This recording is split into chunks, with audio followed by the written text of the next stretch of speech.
Welcome to my channel classes by Sunita ma'am. सभी बच्चों का हिंदी की क्लास में स्वागत है। बच्चों, आज इस वीडियो में हम समझेंगे सत्य की जीत खंड काव्य के आधार पर युधिष्ठिर का चरित्र। बच्चों, ये जो युधिष्ठिर हैं, ये जो 5 पांडव थे उनके बड़े भाई हैं। ये वही हैं बच्चों जो धूर्तक्रीड़ा में अपने आप को भी हारे, अपने भाइयों को भी हारे और अपनी पत्नी द्रौपदी को भी इन्होंने दांव पर लगाया था। तो आज हम समझेंगे उन्हीं का चरित्र। बच्चों, बोर्ड परीक्षा में कोई भी आ सकता है, इसलिए सभी जितने भी चरित्र हैं उन सबको आपको याद रखना है। बच्चों, कोल्ड बहुत हो रहा है इस समय जब वीडियो बनाई जा रही है, थोड़ा स्वास्थ्य भी खराब है, तो हो सकता है आज जो है आवाज़ आपको अलग लगे, लेकिन मैंने पूरी कोशिश की है कि इस वीडियो में जो धृतराष्ट्र का चरित्र हम समझेंगे आपको अच्छी तरह से समझ में आ जाए। तो बच्चों, पिछली वीडियो में भी हमने बताया था कि ये जो सत्य की जीत है वो बिजनौर, लखनऊ, रामपुर, पीलीभीत, इटावा, झांसी, बलिया, बदायूं तथा प्रतापगढ़ जनपदों के लिए निर्धारित है। तो बच्चे ये गलती जरूर करते हैं जिनको ज्ञान नहीं होता है, क्योंकि उनकी किताब में ये सारे ही खंड काव्य लिखे होते हैं। तो बच्चों, ध्यानपूर्वक जो आप जिस जिले में दे करके परीक्षा दे रहे हो तो उसी ज़िले का खंड काव्य आपको करना है। इसकी वीडियो बनाई गई है अलग से, उसका लिंक जो ये 12वीं की प्लेलिस्ट है उसमें है, वहाँ से आप देख सकते हैं कि किस ज़िले में कौन सा जो है खंड काव्य निर्धारित है। तो बच्चों, अब समझते हैं सत्य की जीत खंड काव्य के आधार पर युधिष्ठिर का चरित्र। देखिए बच्चों, ये जो प्रश्न है युधिष्ठिर का चरित्र, ये 2012, 13, 14, 15, 17 और 2013 में भी ये आया है। तो इसीलिए समझ सकते हैं आप कि कितना महत्वपूर्ण है। बच्चों, ये जो सत्य की जीत खंड काव्य में युधिष्ठिर का जो चरित्र है वो महान गुणों से परिपूर्ण है। मतलब इनकी जब चरित्र के बारे में देखते हैं तो सब यही कहते हैं कि ये अपने भाई को हार गए, अपने जो है पत्नी को हार गए, खुद को भी हार गए। लेकिन क्या होता है कि जब कुछ होना होता है तो उस व्यक्ति की जो बुद्धि होती है, वो जो बुद्धि होती है ना बच्चों, वो कुछ सोच समझने की नहीं रहती है। कुछ ऐसी जो नियति को जब कुछ करना होता है, भाग्य को जब कुछ करना होता है, तो उसकी बुद्धि को भी वो बदल देते हैं और बहुत कुछ अपने आप ऐसे ही हो रहा होता है, उन्हें समझ में भी नहीं आता कि हमने ऐसा क्यों कर दिया। उसी प्रकार से जो ये युधिष्ठिर हैं, ये भी बहुत ही महान गुणों से परिपूर्ण हैं और फिर भी इनसे जो है अपने भाइयों को भी हार जाते हैं, पत्नी को भी हारते हैं और खुद को भी हारते हैं, और अपना जो है पत्नी का अपमान जो हो रहा होता है उसको भी सामने देख रहे होते हैं। क्योंकि हो सकता है ईश्वर ने इनको उस समय इसलिए ये सब करवाया कि आगे महाभारत का युद्ध होना है और जो दुष्ट व्यक्ति हैं उन सब का नाश होना है। तो चलिए बच्चों, समझते हैं युधिष्ठिर का चरित्र। देखिए, सत्य की जीत खंड काव्य में युधिष्ठिर के चरित्र का चित्रण धृतराज और द्रौपदी के कथन के आधार पर उजागर हुआ है।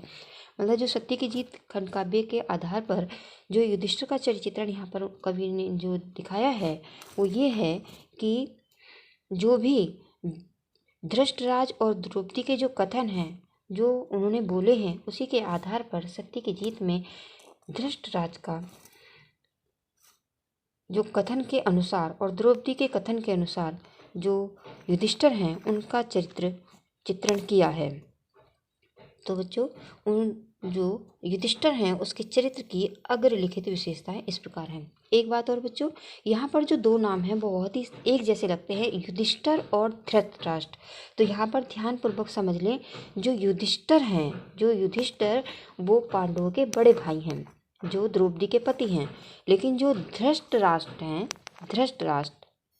ये बच्चों देखिए, धृतराष्ट्र ये दुशासन के पिता हैं। दोनों एक जैसे थोड़ा थोड़ा लगता है, लेकिन आप अच्छी तरह से समझ लें, युधिष्ठिर पांडवों के बड़े भाई हैं और धृतराष्ट्र दुशासन और दुर्योधन और जो 100 भाई थे उनके पिता हैं।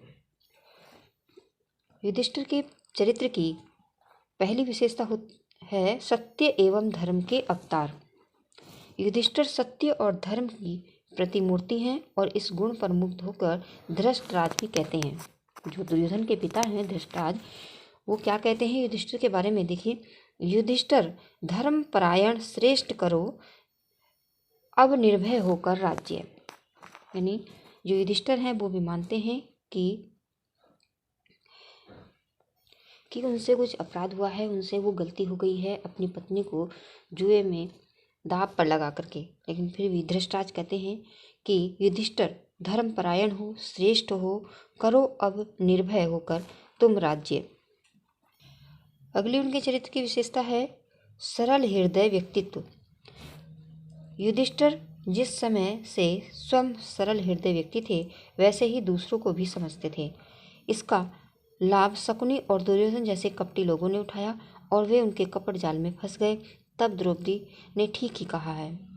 बच्चों, जो लोग सरल हृदय होते हैं वो बहुत ही कोमल हृदय होते हैं, दयावान होते हैं, और वो संसार को इस प्रकार से समझते हैं कि जैसे हम किसी का बुरा नहीं कर सकते तो दूसरा व्यक्ति भी हमारे साथ बुरा नहीं करेगा। तो ये जो युधिष्ठिर हैं ये भी बहुत ही सरल हृदय वाले थे। तो जो कपटी शकुनी मामा है और जो दुर्योधन का भाई है चचेरा, उसे सोच करके कि ये भी हमारे साथ कभी अन्याय नहीं करेंगे, कोई बुरा नहीं करेंगे, और यही सोच करके ये जो युद्ध क्रीड़ा में जो है बैठ जाते हैं। और इसी बात को ध्यान में रखकर जो है द्रौपदी भी कहती है युधिष्ठिर धर्मराज थे सरल हृदय, समझे न कपट की चाल। यानी गुस्सा तो बहुत था द्रौपदी को जब वो हार गए थे, लेकिन फिर भी उन्होंने सोचा कि जो युधिष्ठिर हैं ये तो बहुत ही सरल हृदय व्यक्ति हैं, तो हो सकता है ये जो शकुनी और दुर्योधन की चाल में फंस गए होंगे। इसलिए उन्होंने कहा युधिष्ठिर धर्मराज थे सरल हृदय, समझे न कपट की चाल। अगली उनके चरित्र की विशेषता है धीर एवं गंभीर। जब सभा में द्रौपदी का अपमान हो रहा था तब भी युधिष्ठिर मौन और शांत बने रहे। यह उनकी धीरता, गंभीरता और सहिष्णुता थी, न कि उनकी कमजोरी। कुछ लोग जब महाभारत देखते हैं तो वो यही कहते हैं कि ये कैसे पति थे ये युधिष्ठिर की, इनके सामने से पत्नी का अपमान हो रहा है और ये कुछ भी नहीं बोल रहे, क्योंकि ये धीर और गंभीर थे। जब सभा में द्रौपदी का अपमान हो रहा है तो उस समय पता नहीं बहुत ही धैर्य धारण करके अपने गुस्से को अंदर से कंट्रोल करते हुए और अपनी सहिष्णुता दिखाते हुए ये मौन और शांत बने रहे। लेकिन इसका मतलब ये नहीं था कि वो कमज़ोर थे।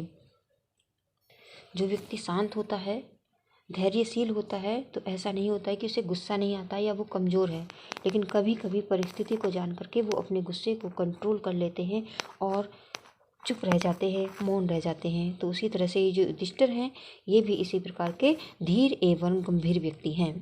अगली इनके चरित्र की विशेषता है अदूरदर्शी। अदूरदर्शी का अर्थ होता है बच्चों कि जो दूर की नहीं सोचता है, उसे कहते हैं अदूरदर्शी। युधिष्ठिर यद्यपि गुणवान थे, किंतु द्रौपदी को दांव पर लगाने जैसा अविवेकी कार्य करने से जान पड़ता है कि वे सैद्धांतिक अधिक किंतु व्यवहार कुशल कम थे, क्योंकि उसका दूरगामी परिणाम उन्होंने नहीं सोचा। जिस समय वो द्रौपदी को दांव पर लगा रहे थे तो उन्होंने ये नहीं सोचा कि अगर द्रौपदी को मैं हार गया तो इसका परिणाम क्या होगा। तो इससे पता चलता है कि वो दूर की सोचने वाले नहीं थे।